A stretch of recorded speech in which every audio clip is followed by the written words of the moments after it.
In this episode, we're going to continue our project of attaching the 1980s Western snowplow to my 2002 GMC Sierra 1500. In order to mount this snowplow, it's necessary to remove the bumper. Hardware for the snowplow is attached behind the bumper, and then the bumper sits in front of that hardware. So there are 6 bolts that need to be removed in order to disconnect the bumper.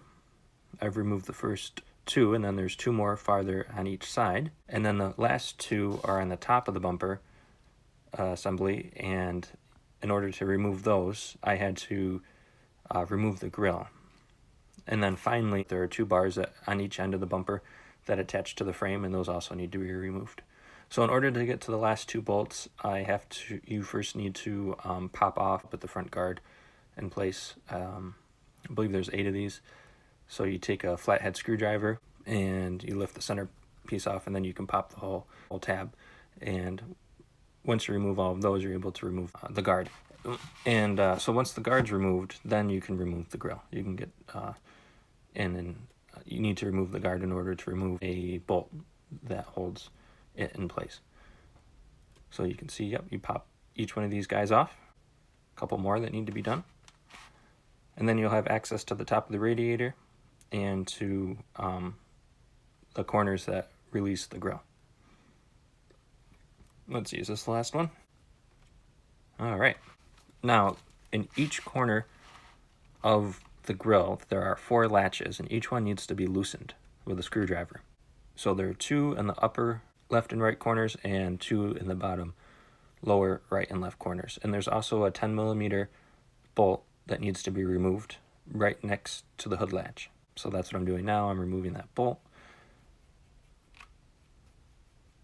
So there's a bolt, and then there are 4 latches. I'm now working on the bottom right hand corner latch. You take the screwdriver and loosen it, I believe half a turn, and the same on the bottom left. Okay, and then between the headlights there are 2 almost like pins that just need to be pulled. There's no socket or latch or anything. It just, the bumper gently needs to be pulled in order to get those latches undone. Now I'm removing the last 2 bolts on the top of the bumper. And then once those bolts are removed, there are 2 bars on each end of the bumper that need to be loosened in order to finally remove it. So even with all of the bolts taken out, the bumper still will not budge without this bar being loosened and dropped. You can see I just dropped the bar, and on the other side, and then the bumper will pop off.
We're continuing to install the Western snowplow. I have put the plow itself onto the mounting brackets. And then in this shot, I'm removing the brush guard. I think that's what you would call it, at the bottom of the truck. It's just a piece of plastic that covers the bottom front end of the truck. There's also a secondary plate underneath that I'm taking off. And now I'm using the angle grinder. And without getting into too much detail, what I'm working on is attaching that large piece of square stock to the front of the truck frame. In the next video, I'll get into more detail on how I plan to attach the plow and mounting brackets to the new bumper and how the new bumper will attach to the truck frame. Here's one last shot of the truck at night. And then here's a shot of the assembly in the daylight. From this shot, you can see where the large piece of square stock is going to rest for the bumper at the front of the frame.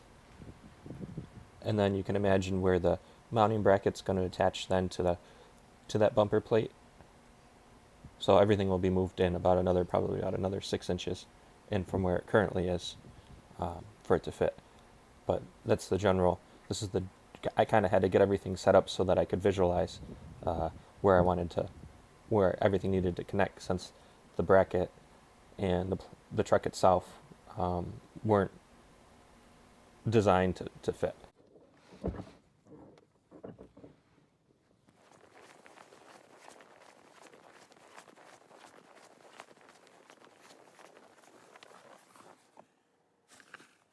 Okay, now we're going to look at the pump that lifts the plow up and down, left and right.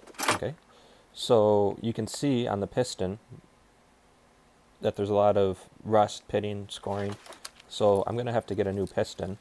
Right now what I'm doing is I'm fixing the this battery charger, because originally I was thinking that if I got this operating again that I could use it to power the motor, to test the motor.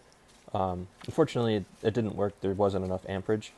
I was thinking that since it was a battery charger and produced 12 volts, that it would be able to slowly turn the motor for testing, but it just didn't have enough juice to be able to do that.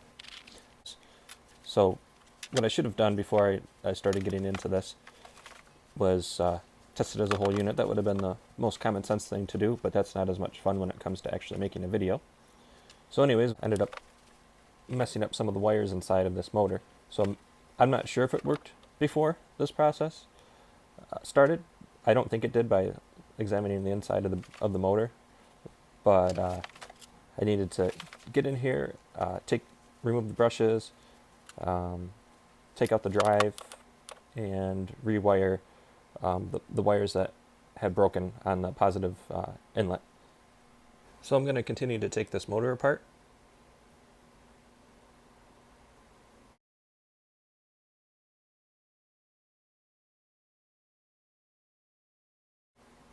Alrighty, and now I'm going to start to clean everything that I'm able to get to. Oh wait, before I do that, yep, so this is where the wires broke, so I'm going to clean those off, going to clean off the inside and just everything I can get to, because it's pretty gnarly inside there.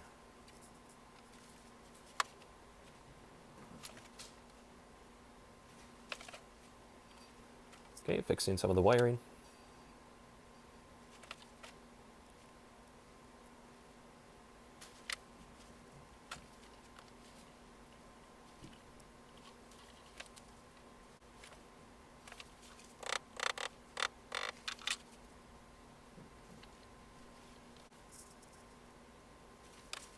Okay, now I'm cleaning.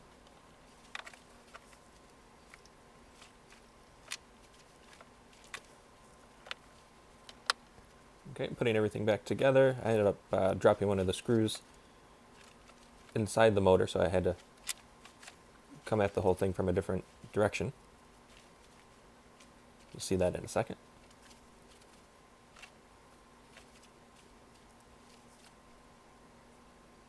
Yep, okay, that's when I dropped it in. So, set it up this way. This works.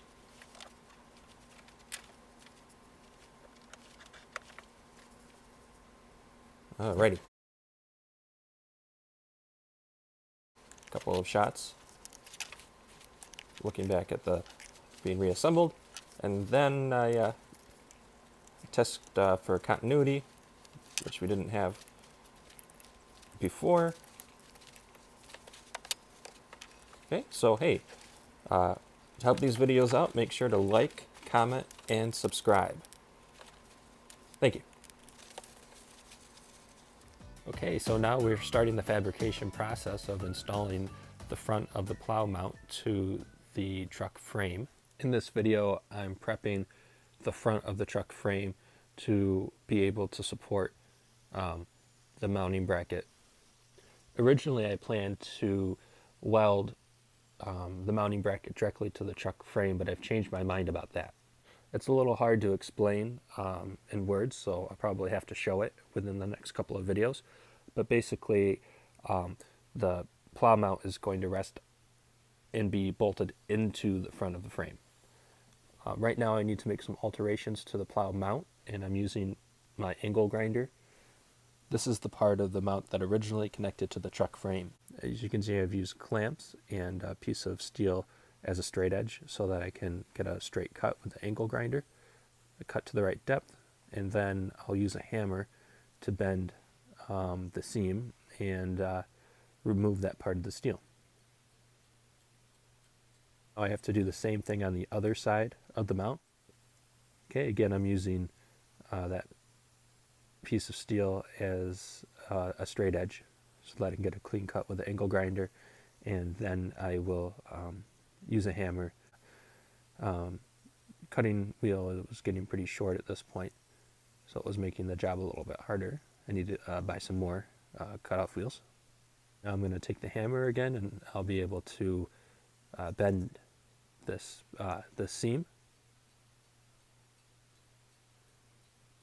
and if I keep going, then eventually it will break off.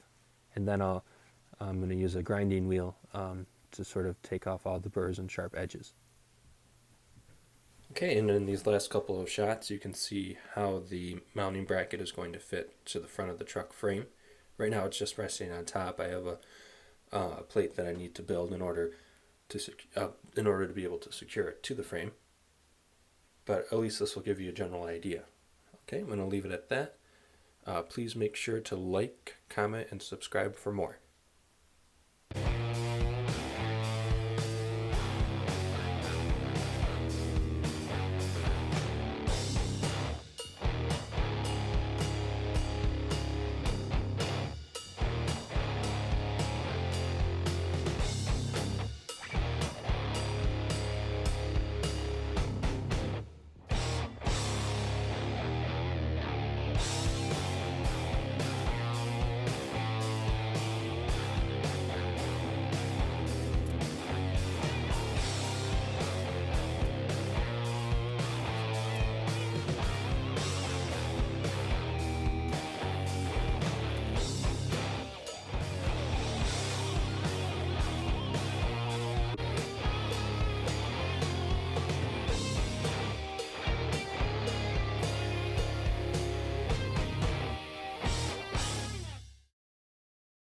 This video is kind of a run through of everything that it took to make these brackets. I used the Everlast 300 ST in between some of the snow when we had a little bit of a thaw, and this video shows me making the brackets and then attaching it to the front of the frame. I also had to alter the frame a little bit in order to get these to fit.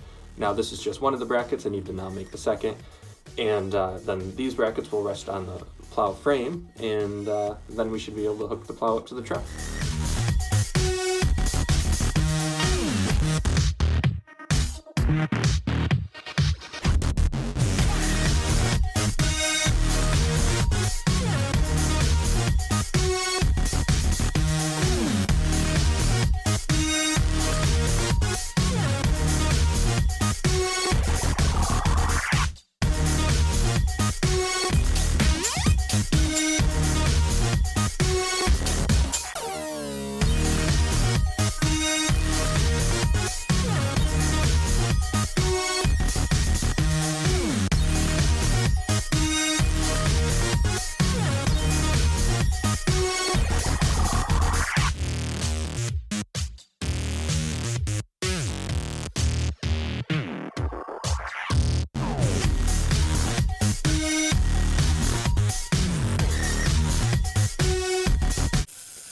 Alright, we are already on part 8 of this series of fixing the $150 snowplow to the 2002 GMC Sierra. Right now I'm making the remaining bracket, or the remaining pieces for the second bracket so that we can attach this to the truck frame.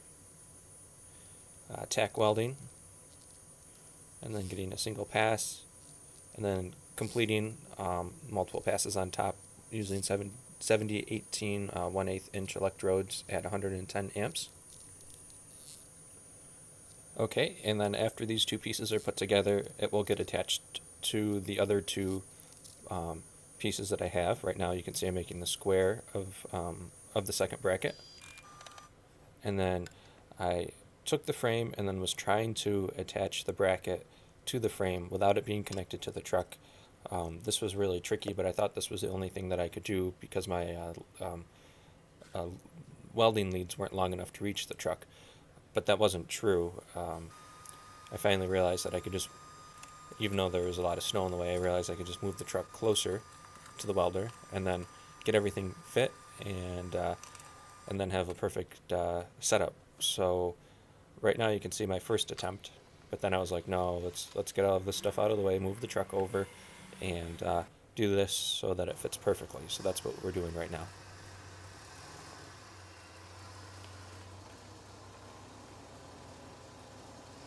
So because I changed my plans, I needed to grind out the old welds and get everything set again. Then I could take the two brackets, set them on the truck frame, and then take the plow frame, set it on top, and then weld the truck or the plow frame directly to the brackets so that I could have a perfect fit up to the truck frame. So that's what's going on right now.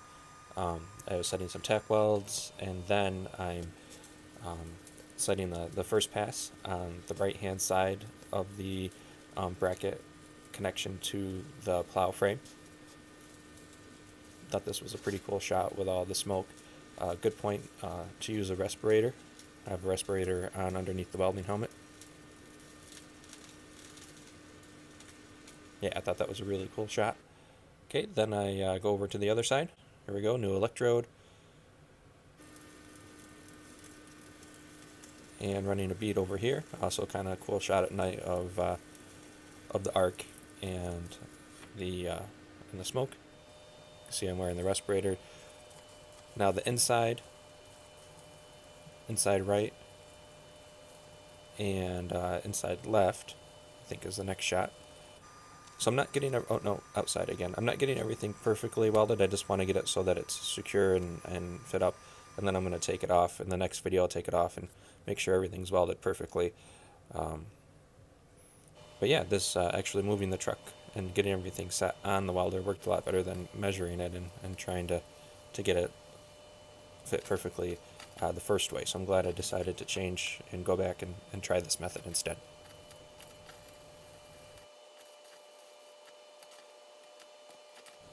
Alright, and I'll leave you with a couple more cool shots of welding this frame into the bracket and the smoke and everything coming out of the truck. Thought that was pretty neat.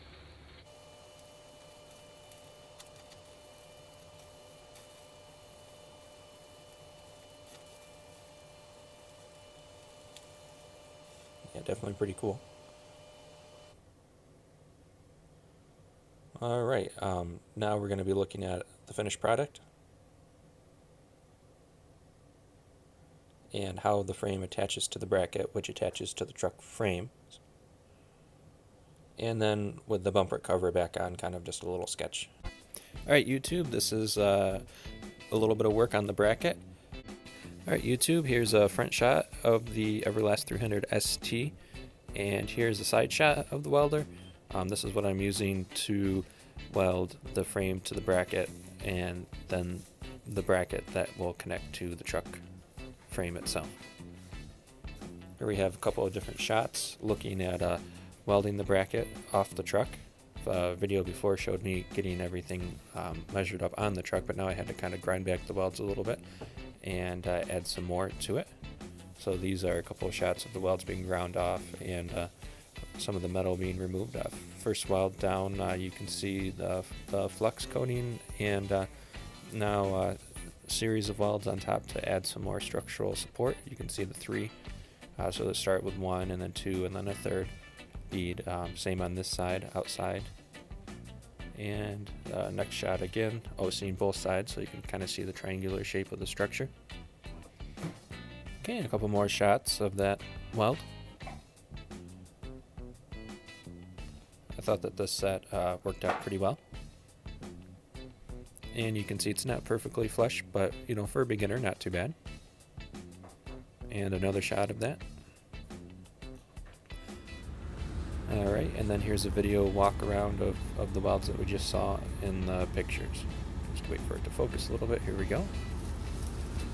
On both sides. Some of these are better than others, but I think it's still going to be pretty structurally sound. And the other side. Alright, well there you have it. The brackets are secured to the plow frame and ready to be attached to the truck. Alright, thanks for watching.